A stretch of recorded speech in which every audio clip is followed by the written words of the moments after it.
Assalamualaikum warahmatullahi wabarakatuh. Bagaimana kabarnya anak-anak hari ini? Semoga kalian selalu dalam lindungan Allah Subhanahu wa Ta'ala. Nah, hari ini kita akan memasuki tema baru, yaitu tema 8 tentang daerah tempat tinggalku. Nah, sebelum itu jangan lupa anak-anakku sekalian untuk selalu membaca doa sebelum memulai pelajaran. Nah, hari ini kita akan masuk ke subtema pertama, subtema 1. Subtema 1 tentang lingkungan tempat tinggalku. Oke, kita mulai dari pembelajaran pertama, yaitu menjelaskan cerita fiksi beserta dengan unsur-unsur pembentuknya. Nah, teks fiksi atau cerita fiksi ini adalah teks atau cerita yang berisi rekaan atau hayalan yang tidak berdasarkan kenyataan. Jadi isi cerita dalam cerita fiksi ini dia berupa hayalan atau tidak nyata. Hayalan itu kisah yang tidak nyata. Nah, isi cerita ini dapat berupa fakta yang dialami atau dilihat oleh pengarang. Pengarang itu yang menulis cerita, lalu dia disajikan atau dibuat dengan imajinasi pengarang. Nah, unsur-unsur dari teks fiksi ini adalah yang pertama, yaitu ada tokoh, kedua tema, ketiga alur, keempat ada latar, dan terakhir yaitu amanat. Nah, kita bahas satu-satu tentang unsur-unsur dari teks fiksi berikut. Nah, yang pertama yaitu tokoh. Nah, apa itu tokoh? Tokoh ini adalah pelaku cerita atau sesuatu atau orang yang mengalami peristiwa di dalam suatu cerita yang disajikan. Selanjutnya yang kedua itu adalah tema. Tema adalah itu dasar cerita atau sesuatu yang menjadi pokok terbentuknya suatu cerita. Selanjutnya yang ketiga ada alur. Nah, alur ini adalah rangkaian peristiwa atau kejadian yang terdapat dalam suatu cerita. Selanjutnya ada latar.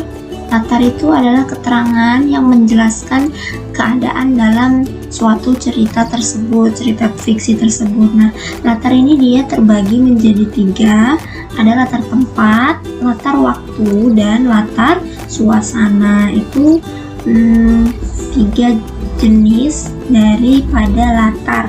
Latar tempat itu bisa, contohnya bisa misalnya dalam sebuah cerita itu dia menceritakan kerajaan atau menceritakan dia bercerita sedang ada di dalam suatu ruangan. Jadi latar tempatnya adalah di ruangan atau di kelas dan sebagainya. Kalau latar waktu bisa siang hari, bisa sore hari, bisa malam hari.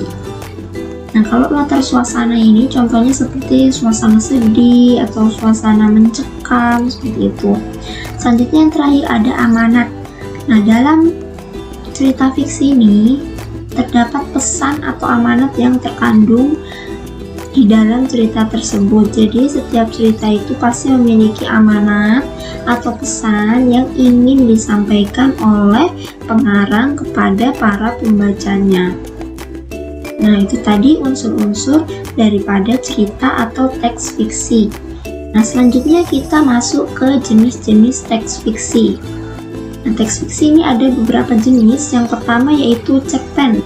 Cerpen ini kepanjangan dari cerita pendek. Nah, cerita pendek ini dia berisi cerita tokoh pada suatu kejadian. Selanjutnya jenis teks fiksi yang kedua ada novel.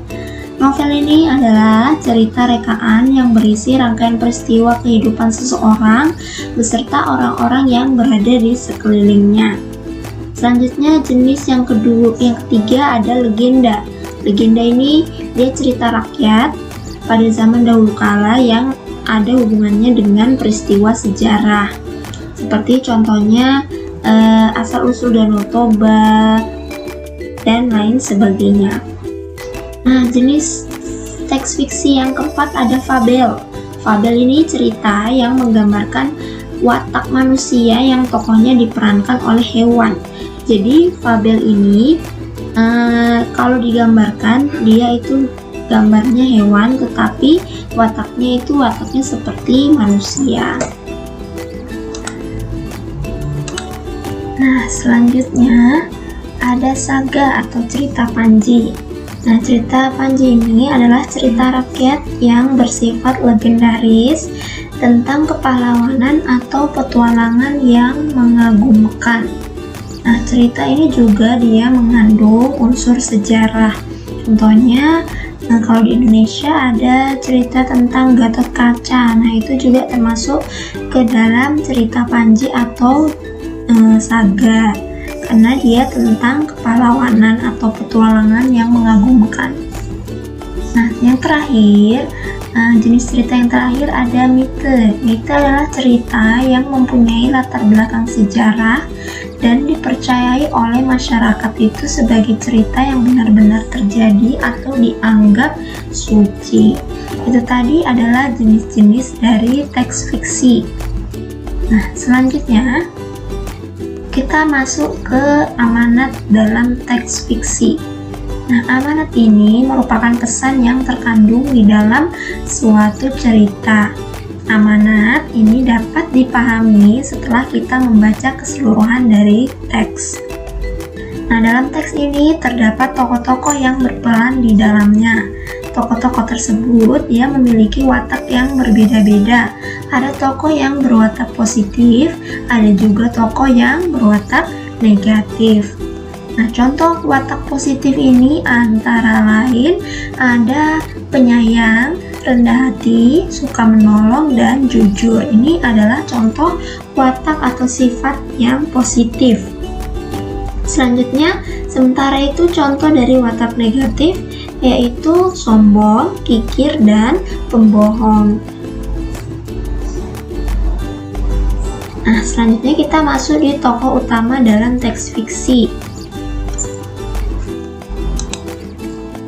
Iya, dalam cerita fiksi, dia ini memiliki pesan yang ingin disampaikan kepada para pembacanya. Salah satu cara menyampaikan pesannya adalah melalui tokoh dalam cerita. Nah, sekarang coba kalian ingat kembali tentang tokoh dalam teks fiksi. Nah, tokoh itu termasuk dalam unsur-unsur pada atau dalam teks fiksi. Nah, tokoh ini merupakan salah satu hal penting dalam sebuah teks fiksi. Dalam sebuah teks fiksi bisa terdapat satu tokoh, bisa juga beberapa tokoh. Setiap tokoh ini dia memiliki peran atau fungsinya masing-masing di dalam suatu cerita. Tokoh utama itu disebut juga sebagai tokoh sentral. Nah, tokoh utama ini merupakan tokoh yang menjadi pelaku utama atau tokoh yang mengalami semua peristiwa dalam cerita. Nah, itu dinamakan dengan tokoh utama. Tokoh utama dia biasanya muncul mulai dari awal cerita, tengah cerita, sampai dengan akhir cerita. Tokoh utama dia dapat berwatak positif atau baik, dan juga dapat berwatak negatif atau tidak baik. Nah, sekarang kita akan membahas tentang karakter tokoh protagonis dan antagonis dalam teks fiksi. Nah, kalian pasti sudah pernah dengar protagonis dan antagonis. Nah, setiap tokoh utama yang terdapat pada teks fiksi biasanya ini memiliki dua sifat, yaitu sifat yang baik dan sifat yang tidak baik. Tokoh yang memiliki sifat baik ini dia disebut dengan tokoh protagonis. Sedangkan tokoh yang memiliki sifat tidak baik disebut dengan tokoh antagonis. Jadi tokoh utama ini, ingat kembali, tokoh utama ini bisa memiliki dua sifat. Kalau sifat baik disebut dengan protagonis, sedangkan sifat tidak baik disebut dengan tokoh antagonis. Nah, selanjutnya kita akan lihat tokoh-tokoh dalam teks fiksi. Nah, seperti yang kita sudah bahas tadi, jadi tokoh utama adalah tokoh yang menjadi pelaku utama dan tokoh yang mengalami semua peristiwa dalam cerita. entah itu di awal, di tengah cerita, ataupun di akhir cerita, tokoh ini akan selalu muncul, maka disebut dengan tokoh utama. Nah, selain tokoh utama, ada juga yang disebut dengan tokoh tambahan. Nah, tokoh tambahan ini adalah tokoh yang hadir sebagai tokoh pendukung dari tokoh utama. Nah, sekarang kamu ini dapat menentukan peran tokoh dalam cerita dengan membaca cerita secara keseluruhan. Selain itu, setiap tokoh tersebut ini pasti memiliki watak atau karakter yang berbeda satu sama lain. Untuk mengetahui watak atau karakter tokoh, kamu perlu membaca cerita dengan seksama, mulai dari bagian awal cerita hingga akhir cerita. Nah, dengan demikian, kamu dapat mengetahui dan memahami karakter dari tiap-tiap tokoh yang berperan di dalam cerita. Nah, di sini ada contoh cuplikan cerita. Kita baca bersama ya. Ketika ayam-ayam sedang mencari makan di padang rumput, Rubah mengendap-endap di balik semak-semak mendekati kandang ayam. Dalam sekejap, Rubah mencuri telur-telur ayam yang ada di kandang tersebut. Rubah segera berlari menjauh ke tengah hutan. Ketika ayam-ayam selesai makan dan kembali ke kandang, alangkah terkejutnya mereka mendapati seluruh telurnya hilang. Mereka menangis sambil berkeliling di sekitar kandang, berharap menemukan telur-telurnya. Nah, tokoh di dalam cuplikan cerita tersebut ada Rubah dan ada ayam. Jadi tokoh di dalam cerita tersebut ada dua, ada Rubah dan ada ayam. Nah, tokoh mana yang berperan sebagai tokoh yang tidak baik atau tokoh antagonis? Nah, tokoh antagonisnya setelah kita baca kembali, di situ adalah si Rubah. Rubah merupakan tokoh antagonis dalam cuplikan cerita yang sudah guru bacakan tadi. Nah, itu tadi bagaimana cara kita menemukan tokoh-tokoh dalam sebuah cerita. Selanjutnya kita masuk ke pengaruh gaya terhadap gerak benda. Nah, apa itu gaya? Masih ingat? Iya, gaya adalah tarikan atau dorongan yang dapat mempengaruhi keadaan suatu benda. Nah, gaya ini dapat membuat benda dia menjadi bergerak. Gaya juga dapat mempercepat atau memperlambat gerak serta mengubah arah gerak dari suatu benda. Maksudnya seperti apa? Sekarang kita perhatikan gambar berikut. Nah, gambar ini adalah aktivitas seorang petani saat membajak sawah dengan memanfaatkan gaya sehingga benda menjadi bergerak. Nah, jadi gaya ini dapat membuat benda yang tadinya diam menjadi bergerak. Jadi, apa itu gerak? Gerak adalah perpindahan kedudukan suatu benda terhadap benda lainnya, baik perpindahan kedudukan yang mendekati maupun menjauhi suatu benda atau tempat asal akibat benda itu dikenai gaya. Jadi, gerak ini dia perpindahan suatu benda dari satu tempat ke tempat yang lainnya, baik itu mendekati atau menjauhi benda yang lain. Nah, selanjutnya, sekarang perhatikanlah gambar berikut. Manakah yang menunjukkan gaya berupa dorongan dan tarikan? Iya, benar. Yang A adalah gambar yang menunjukkan gaya berupa tarikan, sedangkan yang B adalah gambar yang menunjukkan gaya berupa dorongan. Sekarang guru tanya lagi, manakah gaya yang menjauhi tubuh dan mendekati tubuh? Ya, benar. Jadi, gaya yang menjauhi tubuh adalah gaya pada gambar B. Sedangkan gaya yang mendekati tubuh adalah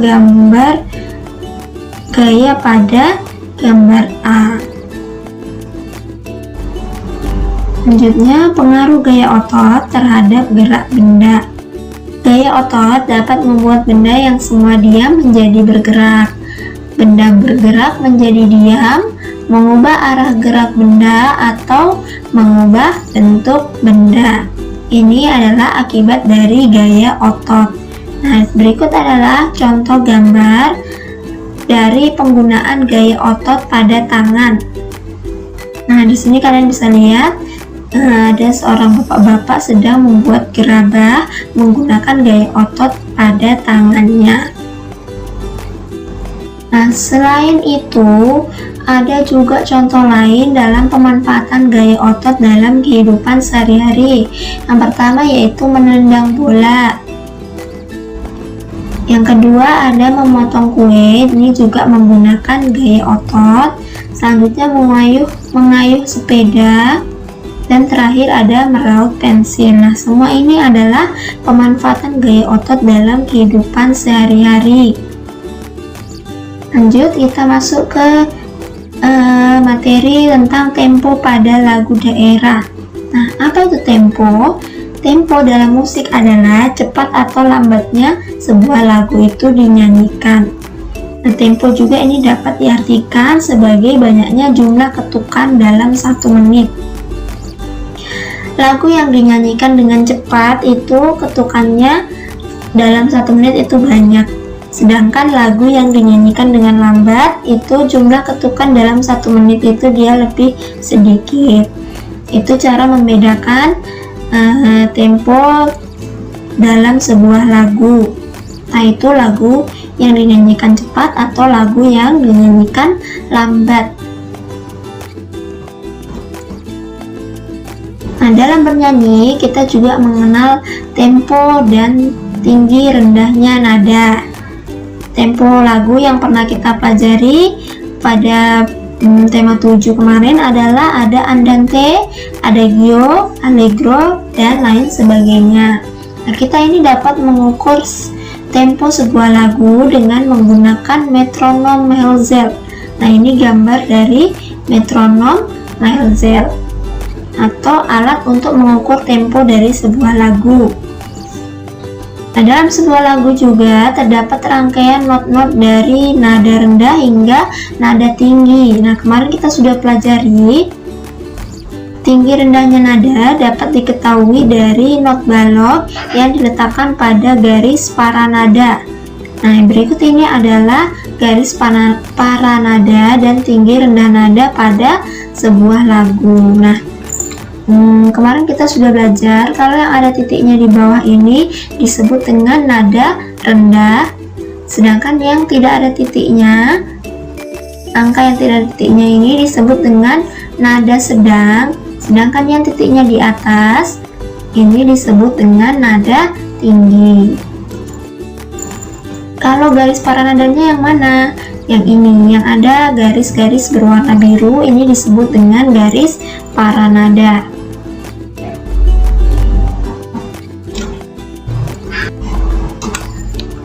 Ya, selanjutnya kalian akan menyanyikan lagu daerah dengan memperhatikan tempo dan tinggi rendah nada. Nah, masih ingatkah kamu bagaimana cara menyanyikan lagu daerah sesuai dengan tempo dan tinggi rendah nada dengan tepat? Nah, lagu daerah ini harus dinyanyikan dengan tempo dan tinggi rendah nada yang tepat. Tempo ini mengatur cepat atau lambatnya sebuah lagu, sedangkan tinggi rendahnya nada dapat membuat lagu daerah terdengar dengan lebih merdu. Oke, cukup sekian materi kita hari ini. Sebelum Bu Guru akhiri, mari kita sama-sama melihat atau mengulas kembali pelajaran apa yang sudah kamu pelajari hari ini. Ya, yang pertama yaitu tentang cerita fiksi. Ya, masih ingat apa itu cerita fiksi? Ya, cerita fiksi adalah cerita rekaan atau hayalan dari pengarang yang berisi kisah yang tidak nyata. Nah, ada juga tadi kita belajar tentang jenis-jenis cerita fiksi. Ada fabel, ada legenda, ada sage, dan lain sebagainya. Selanjutnya kita sudah belajar tentang gaya dan gerak serta penerapannya.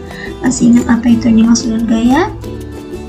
Iya, gaya adalah tarikan atau dorongan yang dilakukan pada suatu benda, itu yang disebut dengan gaya. Selanjutnya yang terakhir kita sudah belajar tentang intonasi dan tempo dalam sebuah lagu daerah. Nah, intonasi ini adalah ketepatan bunyi tiap nada. Nah, intonasi yang baik ini dia akan menghasilkan suara yang merdu dan jernih. Itu yang disebut dengan intonasi. Oke, cukup sekian materi kita hari ini. Untuk tugasnya akan Bu Guru share di grup. Jadi jangan lupa dikerjakan.